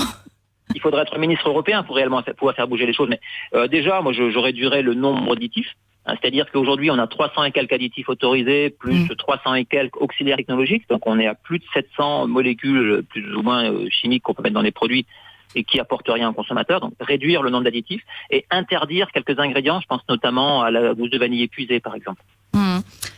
Allez, Stéphane. Alors, un industriel, quand il a besoin de produire un aliment, il se penche sur un cahier qui s'appelle le cahier blanc qui va déterminer la façon dont il doit le produire. Et ces cahiers blancs sont écrits aujourd'hui essentiellement par les industriels. Donc, ma première décision, quand je serai ministre... Oh là, il se croit, hein. Ça y est, il y est. Ma première décision, ce sera d'interdire en fait les lobbies au Parlement. Vraiment de les interdire radicalement. Mais comment on peut interdire C'est une volonté politique aussi. Déjà, il n'y a pas de lobby, il n'y a pas de lobby consommateur. Ouais. Ça, c'est extraordinaire. C'est-à-dire qu'en fait, il y a des gens qui œuvrent toute la journée pour défendre les produits industriels, mais personne ne défend le consommateur. Docteur Chevalier, alors qu'est-ce que vous faites? Allez, une mesure, on y va. Non, mais par rapport à ce que dit Stéphane, on a des associations de consommateurs qui sont totalement insuffisantes. Le pot de terre contre le pot de fer, hein? Pas uniquement. Pas uniquement. Alors, il y a quand même, au niveau européen, il y a quand même des associations qui commencent à se développer. Donc, ça peut être intéressant. Après, je crois que celui qui a des chances de devenir président de la République a annoncé qu'il ferait un Grenelle de l'alimentation. Et je pense que c'est à ce niveau-là qu'il faudra faire des très très fortes pressions. Et je crois qu'il faut absolument, encore une fois, que les pouvoirs publics aient les moyens de leurs ambitions. Et que c'est pas parce que on n'a pas un niveau de preuve parfois extrêmement élevé qu'il faut pas agir. Parce que des fois, le niveau de preuve, on l'aura jamais, beaucoup trop tard. Il faut une protection rapide, en commençant par, en hiérarchisant les femmes enceintes, les jeunes enfants, faire attention à ce qu'on leur donne, ce que disait Stéphane tout à l'heure par rapport aux produits extrudés, etc. Tout le principe de précaution, en fait. Et voilà. Donc, enfin, même le principe des précautions, c'est quand on ne sait pas. Donc ça, c'est un principe de prudence. Tout à fait. Donc, il faut aller bien au-delà. Et il faut prendre des mesures extrêmement fortes. On a fait un rapport parlementaire. J'ai participé aux auditions sur notamment les perturbateurs endocriniens. Et le titre, c'était l'urgence d'agir. Bon, qu'est-ce qui se passe après? Il faut voir aussi la responsabilité que doivent avoir les scientifiques. Lorsque on a donné il y a deux ans le rapport de l'INSERM sur les pesticides à l'Assemblée nationale, j'étais présent, donc ils ont expliqué qu'il fallait prendre tout un tas de mesures, les industriels étaient là aussi. Et moi, j'aurais posé une question simple.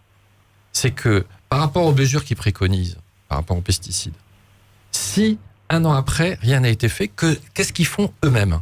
La science, aujourd'hui, les scientifiques aujourd'hui ont une responsabilité. C'est pas que de la recherche, c'est qu'est-ce qui se passe après aussi.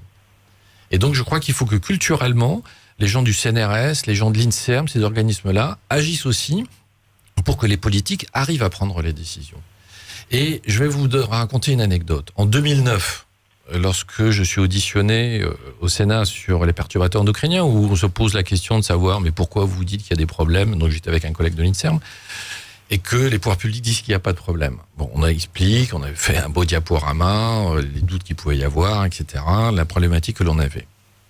15 jours après, le ministre de la Santé répondait à l'Assemblée nationale qu'il ne fallait pas confondre le principe de précaution et le principe d'émotion. Ça veut dire quoi ? Ça veut dire que dans les cabinets ministériels, ils sont extrêmement mal informés et ne prennent pas les bonnes décisions. L'histoire, elle bégaye. L'histoire, elle bégaye. On avait vu la même chose pour l'amiante, on a vu la même chose pour l'histoire du sang Ils n'ont contaminé. pas la compétence, tout simplement. C'est Oui, c'est un problème. Là, on frôle l'incompétence Pour d'une les certaine nanos manière. aussi. Quand on a l'information et qu'on va à l'encontre de cette information, c'est qu'il y a quand même un moment un problème. Et puis, par exemple, comme vient de l'évoquer Stéphane, pour les nanoparticules, c'est pas qu'on est contre les nanoparticules. Si vous mettez des nanoparticules en construisant un pont en acier, on est d'accord. Mais quand vous en mettez dans l'alimentation, quand vous en mettez dans certains colorants, le E171, etc., c'est quand même pas de problème. Et là, on voit aussi les astuces industrielles. C'est-à-dire que le dioxyde de titane, le E171, à l'état minéral, n'a pas d'effet. Parce qu'en fait, il n'est pas absorbé. Il est censé faire quoi ? C'est un conservateur ? Non, c'est un colorant. Un colorant blanc, c'est blanc. Et D'accord, en fait, qu'est-ce qui se passe ? C'est plus intéressant d'utiliser du nano, mais si vous utilisez du nano, normalement, ils doivent l'indiquer. Et là, en fait, il faut un mélange. Et la réglementation, elle est floue. Donc finalement, ils ne sont pas en dehors des clous parce qu'ils en mettent un peu.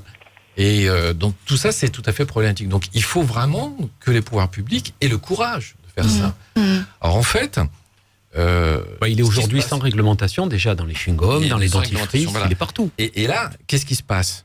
Et ça, c'est les politiques. Et malheureusement, les politiques qui entourent aussi certains candidats, c'est ils disent, nous, la chimie, on n'y connaît pas grand-chose. Ce qu'on sait, c'est que dans notre circonscription, on a des usines qui en fabriquent, alors venez pas nous embêter. Et puis après, il y a des emplois qui sont en jeu, et c'est comme ça qu'après, c'est court-circuité, et que la santé, finalement, des consommateurs est aujourd'hui en jeu. On n'évalue pas le coût total, le coût des maladies. Aujourd'hui, en France, tous les jours, on détecte 1000 nouveaux cas de cancer, tous les jours, en France. 80%, il paraît, des cancers ont pour origine, même des maladies, ont pour origine l'alimentation. Donc il y a quand même aussi, mais enfin, en tout cas que c'était le cas. J'ai assisté à une conférence et c'est le chiffre qui était donné. Donc ça veut dire qu'il y a quand même une problématique qu'il va falloir sacrément s'y intéresser. Christophe Brousset, vous faites quoi aujourd'hui ? Vous avez quitté le système, j'allais dire. Vous voyez, bah oui, c'est un système, l'univers de l'agroalimentaire. Vous faites quoi aujourd'hui ? Je travaille toujours dans l'agroalimentaire, mais je suis plus en amont. Je travaille pour de l'alimentation animale, mais pour des produits naturels. D'accord. Donc, basé sur des huiles essentielles notamment. Donc vous avez évolué finalement dans ce qui était avant votre mission. Merci infiniment. Il y a des évolutions effectivement qui se font. On va vers plus de produits naturels et moi je suis assez optimiste au niveau de l'avenir. Et des entreprises qui vont dans cette voie-là, on commence à en trouver. Oui, alors attention, pour bien connaître cet univers, attention au naturel galvaudé. Parce que alors là, du naturel, avec du marketing, du vert de partout, on vous en vend. Je peux vous dire que quand vous vous intéressez à l'envers du décor, le naturel n'est pas si naturel. Donc là aussi, il va falloir faire preuve de sens critique. En tout cas, je vous remercie infiniment, Christophe Brousset, d'avoir été avec nous en direct de Singapour. Merci à vous, très belle continuation et à bientôt. À bientôt, au revoir. Écoutez, moi, ma grand-mère disait quand c'est flou, c'est qu'il y a un loup. Voilà. On ne va pas se faire que des amis. Avec Charlotte Savreux sur BTLV. Voilà, on se souvient de Martine Aubry qui avait remis au goût du jour cette expression durant la primaire de la gauche pour la campagne présidentielle de 2012. Eh bien, on va essayer d'éclaircir tout ça ensemble. Pour reprendre le titre de votre livre, Stéphane Guilbault, « Je ne mange pas de produits industriels ». C'est possible aujourd'hui, c'est réaliste de se passer de l'alimentation industrielle ? Ça fait maintenant 18 ans que je le fais. Et je me porte très très bien en le faisant. C'est tout à fait possible. Le frein majeur que les gens rencontrent, c'est le budget, étant persuadé que ça coûte beaucoup plus cher de manger non industriel que manger industriel. C'est-à-dire, qu'est-ce que vous entendez par produit industriel ? C'est-à-dire, vous n'achetez plus de produits transformés, vous achetez les produits bruts. Ouais, alors une des meilleures façons de le faire, c'est de ne pas aller dans les grandes surfaces, puisque j'ai décidé de réutiliser les réseaux de ces agriculteurs, paysans, artisans, qui, permettez-moi l'expression, crèvent la bouche ouverte, puisqu'on a quand même un suicidé tous les 2 jours dans notre paysannerie française.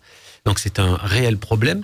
On va à la rencontre des gens, on se rend compte que les gens ont beaucoup de produits de qualité à donner.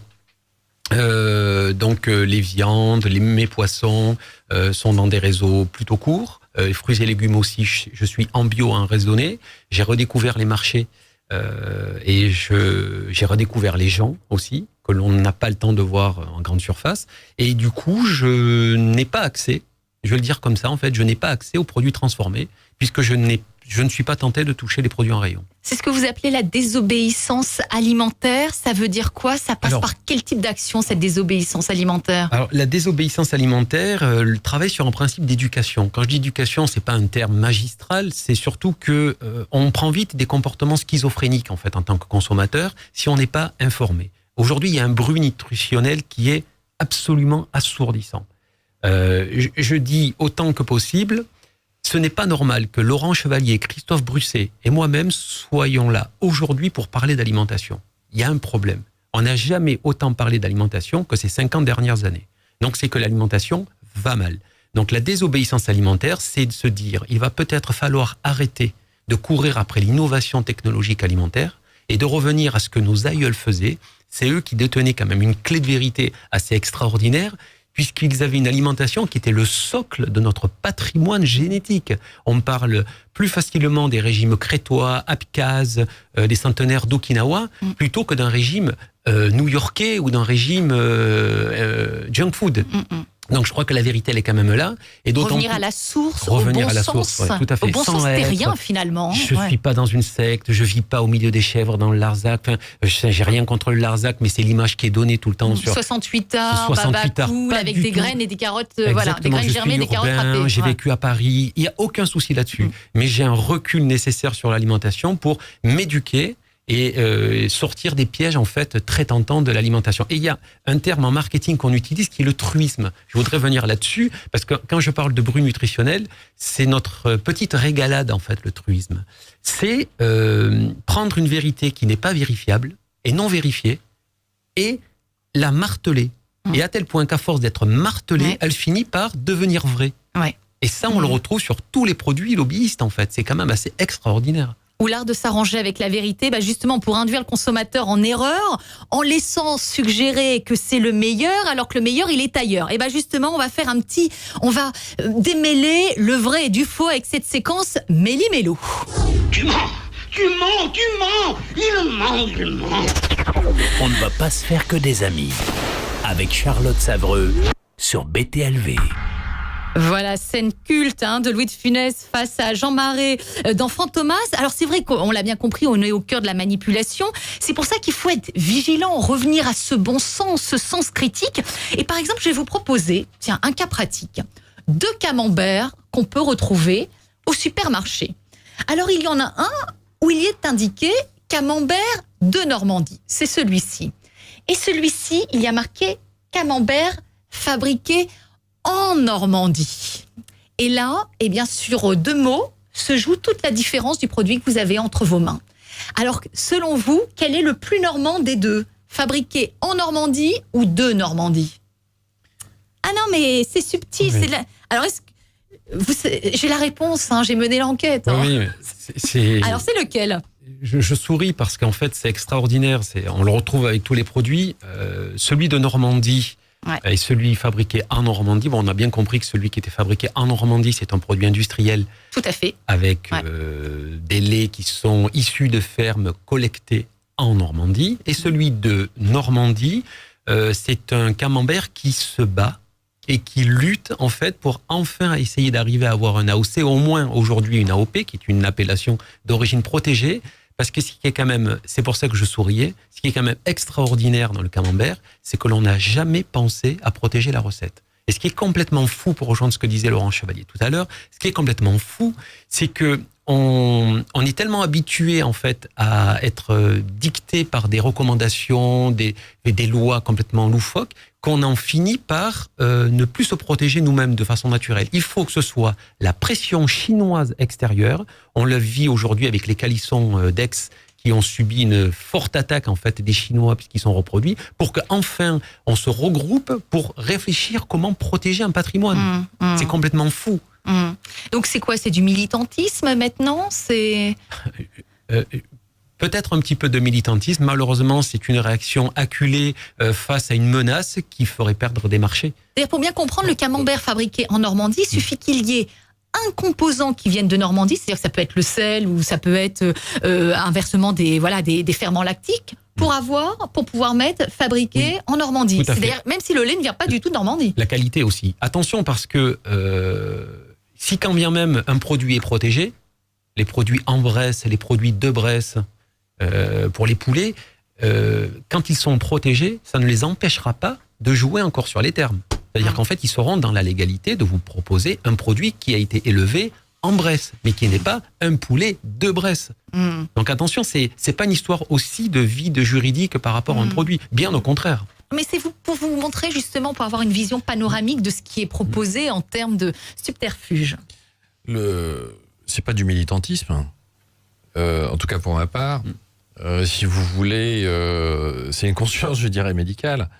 Nous, médecins, quand on voit quelque chose qui dysfonctionne, eh bien, on a le devoir, si vous voulez, d'informer, le devoir d'agir. Et c'est exactement ce qui s'était passé dans le cadre, par exemple, de l'affaire du sang contaminé, où finalement la justice avait reproché à certaines personnes de savoir certaines choses et de ne pas l'avoir dénoncé. Donc on est, bon, toute proportion gardée bien entendu, un petit peu dans ce cadre-là. Donc nous médecins, on a un rôle de prévention à avoir et on doit informer. Donc c'est dans la continuité de l'activité médicale. Après ça, plus on gratte, malheureusement, plus on trouve des choses un peu inquiétantes. Je voudrais, si je peux me permettre, nuancer un tout petit peu ce qu'a dit Stéphane sur les endroits où on peut acheter les aliments. Malgré tout ce qui a été dit, dans la grande distribution, on arrive aujourd'hui, et c'était pas vrai il y a 8 ans, à trouver des produits qui sont quand même de qualité. C'est compliqué, il faut décrypter, il faut avoir une connaissance presque spécialisée entre guillemets. Qu'est-ce qu'on regarde? Alors justement, dites-nous, puisqu'on arrive pratiquement à la fin de cette émission, ce à quoi il faut être particulièrement vigilant, qu'est-ce qui doit inciter au déclic d'achat ou pas? Il y a des choses assez simples. Je crois que d'abord, s'orienter plutôt sur les produits bio. Et les produits bio, même si les produits bio peuvent avoir leurs limites, mais les produits bio bruts. Puisque, en fait, on s'aperçoit d'une chose aussi, c'est que les industriels qui gagnaient beaucoup d'argent sur les produits transformés vont en gagner encore plus sur des produits transformés bio. Puisqu'ils vont se dire, tiens, c'est des gens qui ont un fort pouvoir d'achat, qui sont très sensibilisés. Et donc là, on peut avoir une certaine forme d'arnaque sur des produits transformés bio hyper chers. Alors, par exemple, puisque vous abordez justement le bio, là aussi, être vigilant. Moi, je suis évidemment plutôt favorable au bio. Mais c'est vrai qu'il faut s'intéresser au décryptage et s'intéresser à la liste des ingrédients. Là, on a par exemple une confiture bio. Dans la liste des ingrédients, premier ingrédient à apparaître, sucre de canne. Oui. Bon, quand on achète une confiture, a priori, on aimerait que le premier ingrédient présent dans la confiture soit du fruit. Donc on va rappeler qu'il faut que la liste des ingrédients soit courte, que les ingrédients sont classés par ordre de présence quantitative et que, a priori, les 3 premiers ingrédients forment 80% du produit. Donc là aussi, le bio, oui, mais attention, parce le bio que brut. Voilà, brut. Le bio brut. Alors, pourquoi le bio est assez sûr en supermarché? Le bio brut, donc ça c'est quand même quelque chose. Après ça, on peut faire facilement un certain nombre de choses soi-même. Par exemple, là, vous avez apporté des carottes râpées. Quand on voit la liste des additifs qu'il y a dedans, c'est tout à fait inutile. Oui, puis je l'ai acheté alors à l'unité. Il faut regarder aussi les prix au kilo. Parce que là, prix au kilo, la barquette, vous l'achetez 2 €, prix au kilo, 18 €. Un kilo de carottes, ça s'achète entre 2 et 4 €. Donc ça veut dire que la marge est aussi très importante et que là, on a aussi rajouté de l'eau. Je vous laisse finir, docteur. Donc on est sur une démarche de boire des choses simples, de l'eau par exemple, d'être sur, ça n'empêche pas de temps en temps de prendre bien entendu d'autres choses, de préparer soi-même ces aliments. Quand on voit par exemple aujourd'hui un croque-monsieur qui est fait avec du mauvais pain, du mauvais jambon, du mauvais emmental, qu'est-ce qu'il rajoute l'industriel? De la béchamel infecte, avec un goût de béchamel dans la béchamel. Le croque-monsieur, vous le faites vous-même avec un bon pain, du bon jambon, etc. Et vous pouvez rajouter éventuellement, si vous voulez, un tout petit peu de crème fraîche ou un petit peu de beurre. Mais vous savez ce que vous mettez. Donc, on évite les produits transformés, c'est un vrai problème. Et puis, je crois aussi, pour conclure, un petit peu, c'est que la vigilance à devoir être extrêmement forte sur un problème majeur qu'a évoqué Stéphane tout à l'heure, qui est de dire que comme les industriels veulent tout breveter, demain, ce qu'ils vont essayer de faire, c'est de breveter du vivant. Alors effectivement, on a le problème des huîtres, on va avoir le problème des pommes, et là, il faut être extrêmement vigilant là-dessus. Et là aussi, les pouvoirs publics doivent agir très très vite là-dessus. On ne doit pas breveter des pommes, même si on a réussi à créer une espèce, etc.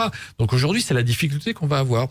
Il faut être très très vigilant là-dessus. Pour mettre un Oui, Pardon, Stéphane, pour mettre un bémol sur le fait que je ne vais pas dans les grandes surfaces, je m'en méfie parce qu'il est extrêmement compliqué en fait de décrypter en permanence. S'il y a des règles à retenir, c'est ne jamais y aller à jeun. C'est une règle essentielle. Jean-Mathieu qui confirme. Voilà. Je confirme. Éviter les enfants. Parce qu'en fait, ça augmente de 20 à 30% le caddie. Ensuite, c'est de faire un circuit avec une liste d'aliments déjà prédéfinis. Essayer de penser à des repas. Éviter en fait les centrales. Les allées centrales, parce que c'est là où on aura les produits à forte marge ajoutée et sans intérêt particulier. Ah ouais. Donc il faut traîner un petit peu dans les coins. Et puis faire attention surtout, parce que ça a été justement le cœur de mon métier, c'est les niches. Le bio, le halal, le kasher, le bébé, le light, tous ces produits-là sont des niches, l'équitable. Des niches au sens où on prend quelque chose qui existait, et puisqu'on sait qu'il y a une forte valeur ajoutée, puisque c'est à la mode, on décide de le vendre plus cher, mais c'est exactement la même chose. Et c'est ce que je reproche aux bras armés de l'industrie agroalimentaire, que sont souvent les grandes surfaces, c'est que en fait, dans la logique de niche, on vend un produit de façon analogique. Je m'explique rapidement. Analogique, ça veut dire qu'on prend des produits bio, et on devrait expliquer aux gens qu'il y a une alternative à l'alimentation actuelle. Mais on garde le biscuit, le chocolat, le lait, on les met en bio. Et qu'est-ce qu'on respecte comme cahier des charges? C'est que comme il est bio, il n'a pas de pesticides à hauteur de 92-95%. Mais le reste, on s'en fout. C'est-à-dire la façon dont ça a été produit. Est-ce que c'est des serres surchauffées? Est-ce qu'on met du sucre en premier? On s'en fout. Parce qu'ils ont respecté la nature humaine. Donc aujourd'hui, ils essayent de se défendre le bio en disant il y a le bio qu'on peut trouver partout, et dans certaines grandes épiceries bio, éthiques, ils appellent ça aujourd'hui le bio éthique, c'est-à-dire le produit, certes, il respecte le cahier des charges, mais il est alternatif, il propose quelque chose qu'on n'avait plus. Puis on va rappeler que sur du brut. Oui. Ah oui, non mais brut de décoffrage. Dès que c'est transformé, c'est un monde de brut. Et je vais vous dire aussi, c'est que le consommateur, on va rappeler qu'il n'y a pas de fatalité, que le consommateur a le pouvoir s'il le veut, parce que finalement, on vote aussi en fonction de ce qu'on achète et on influence aussi, on oblige les industriels à évoluer. D'ailleurs, ça se voit puisque tous se sont mis dans la niche du bio.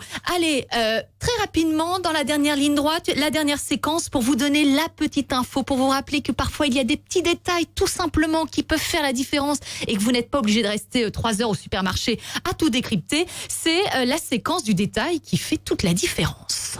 Ça c'est honteux, ça. C'est pas de la charcuterie, ça c'est de la merde. Alors que ça c'est bon. Voilà la différence. On ne va pas se faire que des amis. Avec Charlotte Savreux sur BTLV.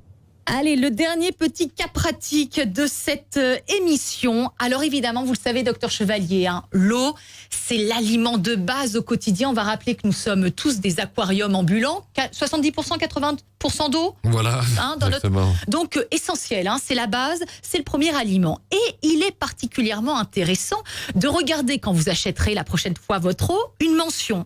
C'est la mention résidu sec à 180 degrés. Alors cette mention, elle est particulièrement intéressante puisqu'elle va vous donner la tonalité finalement des minéraux qui sont présents dans l'eau. Alors évidemment, les industriels ont choisi comme argument marketing qu'il fallait consommer de l'eau fortement minéralisée puisqu'on avait besoin de minéraux, que c'était bon pour notre santé. Sauf qu'on a suffisamment de minéraux pour ne pas que ces minéraux viennent de l'eau minérale.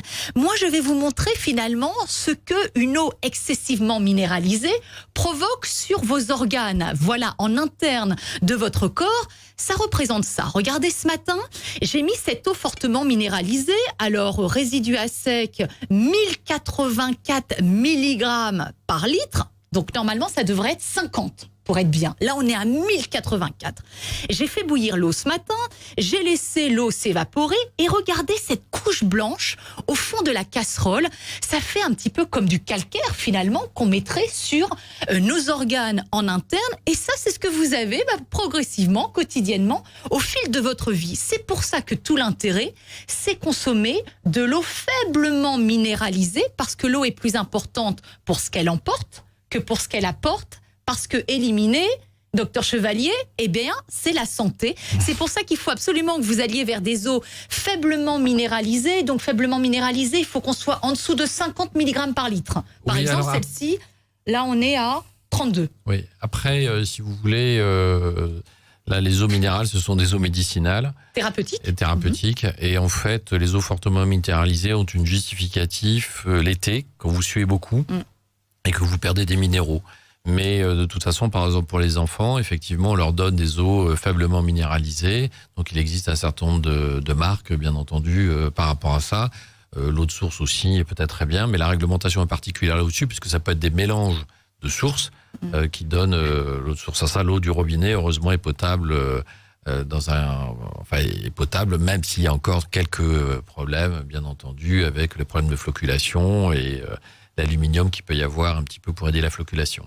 D'accord. Donc, quand c'est faiblement minéralisé, en tout cas, quand c'est fortement minéralisé, ça doit être de l'exceptionnel. Ça doit pas être du quotidien et de l'ordinaire. Indication médicale. Voilà. Affaire à suivre. On pourrait encore dire beaucoup de choses sur le sujet. On refera évidemment une prochaine émission. Alors, merci à vous deux. Merci, docteur Chevalier. Merci à Stéphane Guilbaud d'avoir œuvré au cœur de cette émission. Évidemment, à Christophe Brousset qui a été avec nous en duplex de Singapour. Merci à Mathieu, à Michel qui m'ont accompagné pour cette première émission. Voilà, qui l'ont orchestré avec beaucoup de talent. Merci à eux deux. On refera une prochaine émission, évidemment, avec un angle marketing, quand le marketing s'emballe. La prochaine émission, moi, je crois qu'elle concernera les compléments alimentaires. Vous allez voir, c'est pas mal. Là aussi, il y a du tri à faire. Il y a un marché qui est en plein essor. 1,5 milliard d'euros de chiffre d'affaires. Donc, évidemment, certains peu scrupuleux veulent aller dans cette niche. Et on verra que s'y côtoie le meilleur comme le pire, l'utile comme le futile. Et nous ferons, évidemment, ensemble, le tri pour faire les bons choix avec une efficacité optimale. Voilà pour le programme à venir. Mathieu, sur BTLV, là aussi on va rappeler, c'est qu'il y a des invités de choix, de choc, et pas des moindres à venir. Et c'est ça, on a en particulier Nassina Ramein qui sera l'invité de Bob très prochainement sur BTLV. On va enregistrer l'émission là, donc restez bien évidemment sur BTLV. Une autre émission très bientôt également, Nicolas Fraisse et Sylvie Détiolaz. On va parler d'expériences de sortie de corps et de science. Et puis l'enquête continue, c'est le nouveau film de Patrice Pouillard, la suite de la révélation des pyramides. Donc restez connectés sur btlv.fr. Merci Charlotte et bravo pour cette nouvelle émission sur BTLV. Merci. Merci à vous tous. Voilà, en attendant de vous retrouver, je vous souhaite à tous une très très belle journée. À bientôt. On ne va pas se faire que des amis avec Charlotte Savreux sur BTLV.